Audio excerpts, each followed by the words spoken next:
Hey there, welcome to the Uplift. We got a great show for you, a great cast of characters as well. Among them, these two moms who saw a gap in the clothing industry and decided to fill it themselves. What did they invent? We will tell you. Also, a dog with a very special role at an airport. And a teacher who instilled life lessons in our very own David Beganud is now sharing those life lessons with all of us. Plus, Steph and Ayesha Curry, they're a famous couple focusing on helping kids in Oakland, and they've set a very steep goal for themselves. All of that and more heartwarming stories. You're watching The Uplift.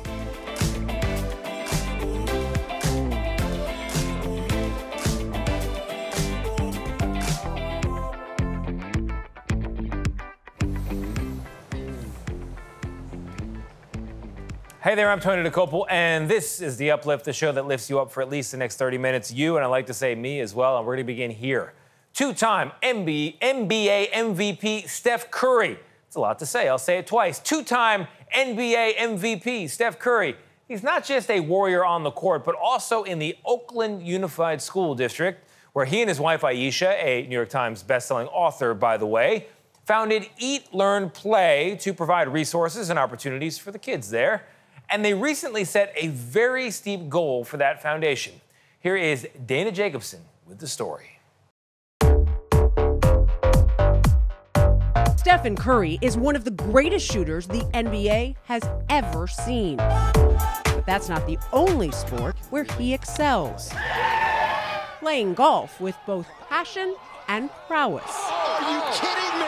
Once you get a little taste of golf, it's just so much fun to test everything about you. This frustrates the greatest athletes in the world. And whenever I see a highlight of you, you're just doing it really well. It's really frustrating. That's why it's a highlight, because you don't get to see the lowlights. You don't get to see the shots missed. It's cool to raise the awareness of the game that I've loved. Even Aisha's, into it now and as obsessed with it as I am. So it's pretty awesome to know it keeps on giving. His wife Ayesha first picked up a club 3 months ago. Steph is her coach. You remembered all of it. I did? That's perfect. The Curry's charity, Eat, Learn, Play, focuses on transforming Oakland's public schools. Launched in 2019, they've delivered 25 million meals, revitalized 12 play spaces, and invested $6 million in literacy programs. Hey, we really want to say thank you. This golf tournament is aimed at fundraising, but focused on fun. You know what happens when he gets dialed in. Like Tahoe, this ball could actually go in.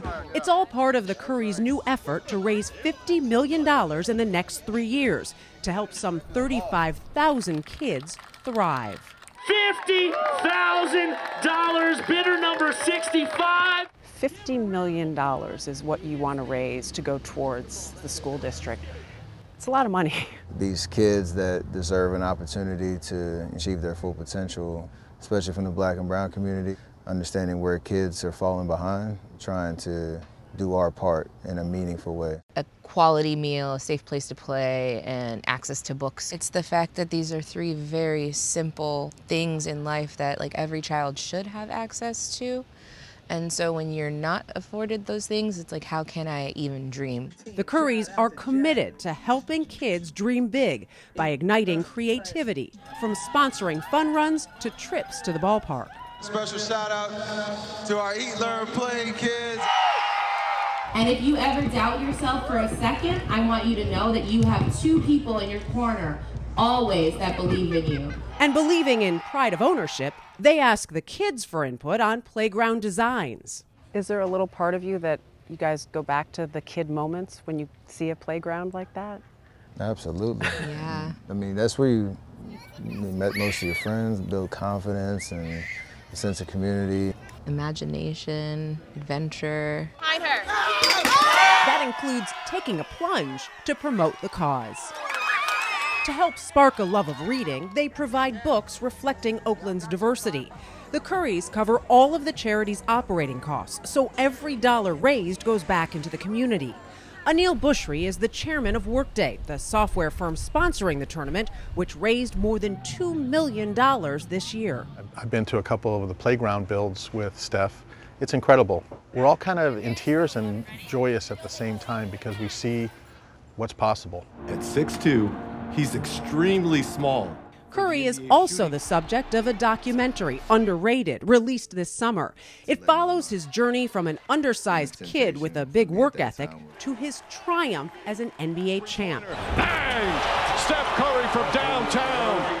It's an intimate look at his determination to succeed at everything he does. You say hi? That's the crew. So Cannon, Riley, and Ryan. Some of the sweetest moments show Curry as a family man, shining a light on the loves of his life. Show your muscles. Where your muscles at? The title of the documentary, Underrated, the idea of being counted out. I'm curious, in the relationship here, in getting Ayesha, once you guys started dating, were you underrated? It's a great question. I told her I would be in the area, and she reached out to me, gave me her number, and that's how I remember it. My number, but you reached out initially. Bottom line, you're two young people. Yes. Ready for love. Yes. I was after the first date when I tried to go for the first kiss. I was definitely underrated at that point because I got curved a little bit. That's not what happened. He came flying at my face. I didn't know that he had those feelings, but I'm happy that you did. That first kiss is always hilarious. Hard. It's always hard. I'm blushing. I went back in time just now. Great memories. It was a great memory. Curry continues making memories with the Golden State Warriors, winning his 4th NBA title in 2022 and being named MVP. I'm so fortunate to be able to say like they each have something different that they're like kids. Yeah, exactly. In 22, I feel like it was just a culmination of a 3-year journey. We were so far away from the mountaintop. We got there to get over the hump and win. Like that's where the emotion came out. We also know that Father Time, in the sense of like we're not gonna have this opportunity too much longer, so you gotta give it everything you have. It was a lot, and hopefully we can do it again. I think they will. Coming up, meet the dog with a rewarding job at an airport. What's his role? We will tell you.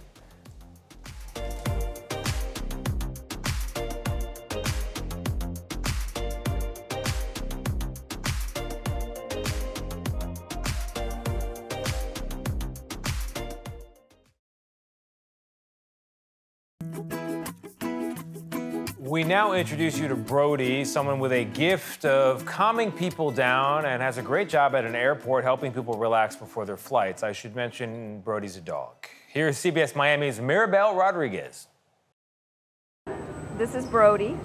Brody's here at the ambassador program for Miami-Dade Aviation. He's here to keep you happy and de-stressed. He's doing a great job. Is he? He's doing a great job, hey, Brody. It very well could be one of the most rewarding jobs, making people smile and at ease. You want to say hi? This is Brody. See how soft he is? Hey, Brody, look. She wants to say hi to you, Brody. Say hi. Hi. 2 days a week, Brody, a therapy dog, and his handler, Anna Delphus, spend 4 hours volunteering at Miami International Airport, sharing unconditional love. We walk around and look for people that look like they may want to pet the dog. We make people happy, basically. They're stressed out from going through the TSA checkpoint. They're stressed out because they may miss their flight or they don't know where they are. 7-year-old Brody, a Bernese Mountain Dog, is one of several four-legged friends, part of MIA's Miami Hound Machine program. They help passengers get into the rhythm of flying. Somehow he seems to know that you need it, and he goes up to you and he leans on you and lets you know that, hey, I'm here for you. There was a young lady who was on her phone, and she says to me, oh, I can pet him. She hung up her phone and got down on the floor with Brody for a good 2 minutes. And when I said to her, you guys are really communing, she looks up at me and she was crying. And she apologized and basically said, I'm so sorry, I just lost my husband today. And it's because of stories like that and smiles like these that can serve as a beautiful reminder of the incredible impact a single act of kindness and unconditional love can have on so many. You know, as you're walking down the airport, you can see them smile at us, and right away we feel like, hey, we made them happy, even if they didn't touch them. All right, coming up, when two moms saw a gap in the clothing industry, they decided to fill that gap themselves. What did they invent? We will tell you after the break.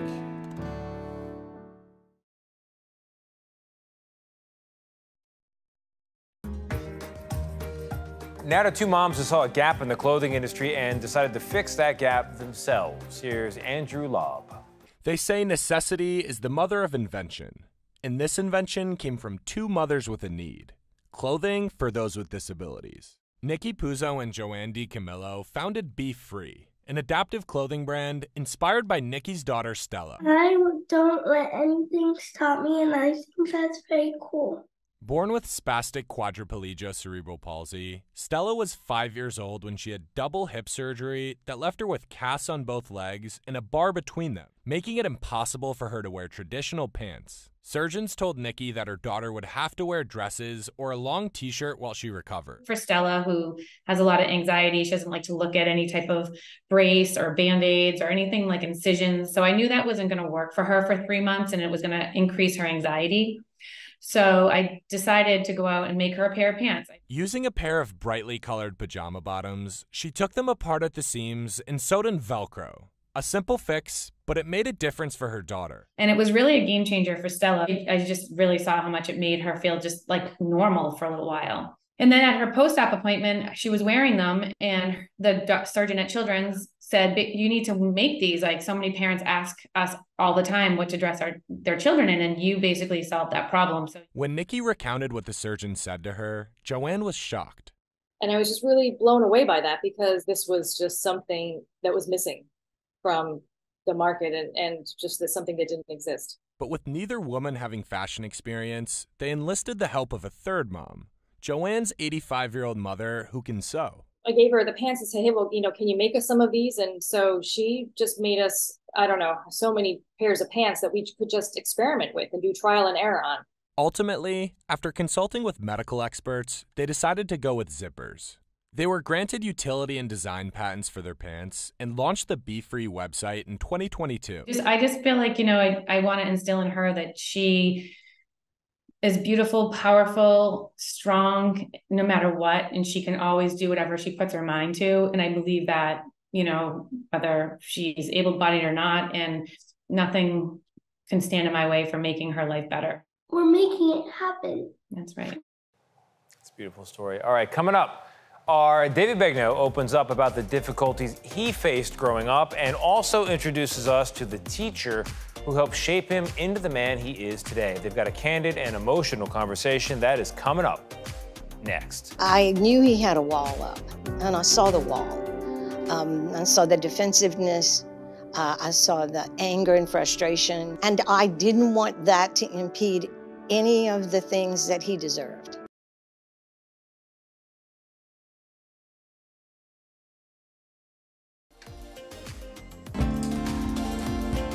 Josette Surratt was not just a high school teacher, but a mentor of our very own David Beganud, a one-time high school student. She instilled lessons that have stuck to this day and continue to shape David. And now David and her are sharing all those lessons with us.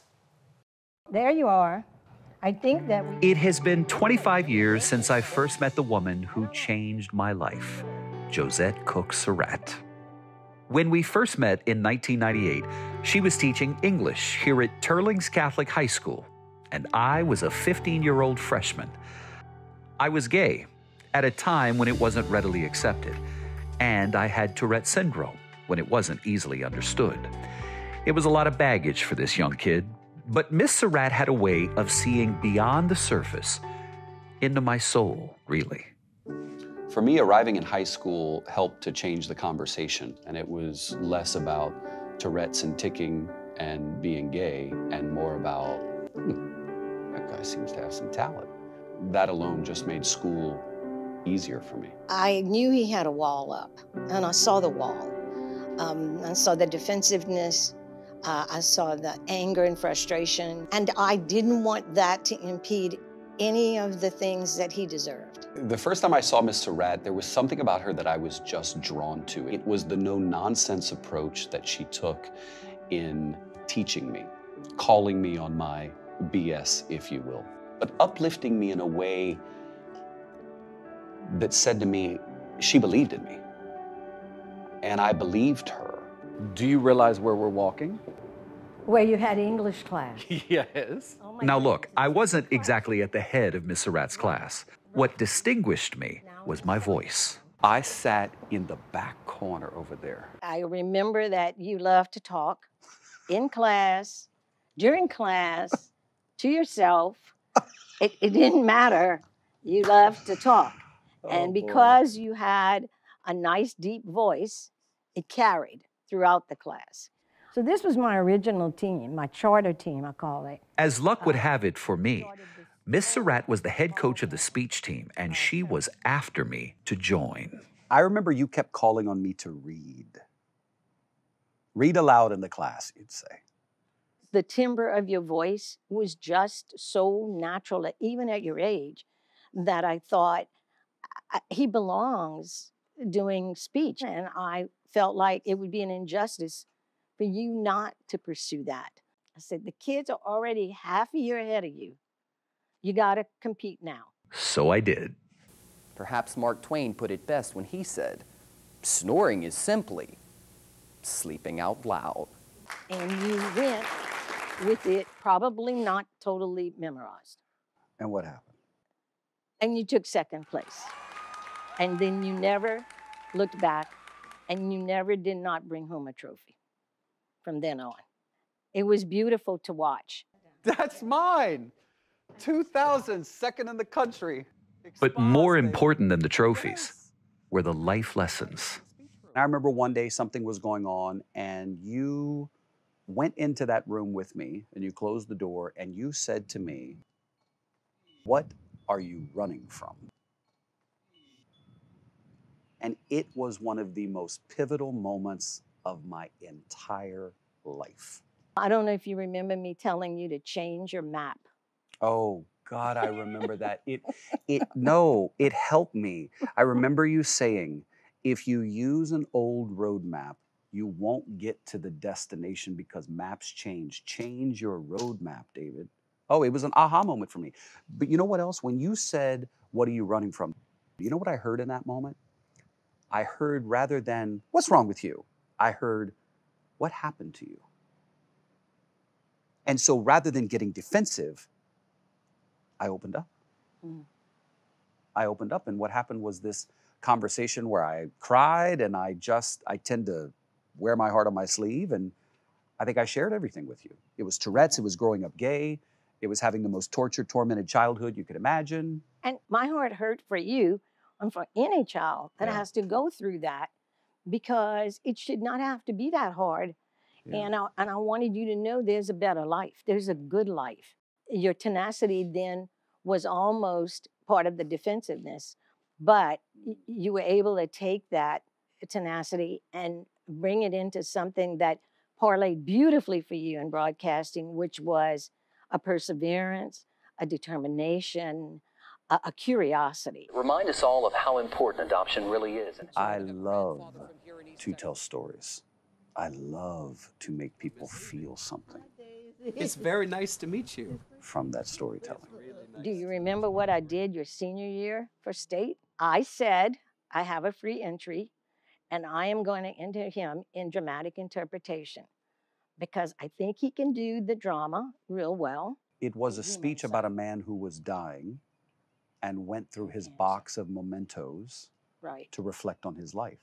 I thought in watching you deal with adults, mostly, that you could bring that humanity. What I think made it work, though I had never been in that man's shoes before, I had experienced a great deal of pain. And I always tell people that I can admire your successes, but I can relate to your pain because we've all had pain. That's right. And you use it now in your work, which is what connects all of us. When it comes to saying, this is the person who believed in me, what is the takeaway? That I think every human being needs to know that somebody sees them, because if you get somebody, then you believe in their worth. You get them. It's like, that person understands me. And that is so lacking today, that so many kids feel not understood. I don't know if you realize this, but every bit of pain that I experienced ended up being the ignition fuel that has propelled me to where I am today. Oh, wow. I would never want to relive it, and I wouldn't wish it on anybody. But without it, I don't know that I'd be where I am. And I think, too, talking about your pain, I think that message for these kids today that have so much of it in their lives is never going to be old, because they need to hear what it can become. Pain is relevant and it's relatable. And it can bring beautiful results. Oh, absolutely. You just got to be willing to sit in it and learn from it. Right, right. And you did, and it's been my pleasure. Mine too. Mine too. Thank you very much, David. That is our show. I hope it brightened your day, lifted you up. I'm confident it did, but if for some reason it didn't, reruns are free. I'm gonna go find some more good news.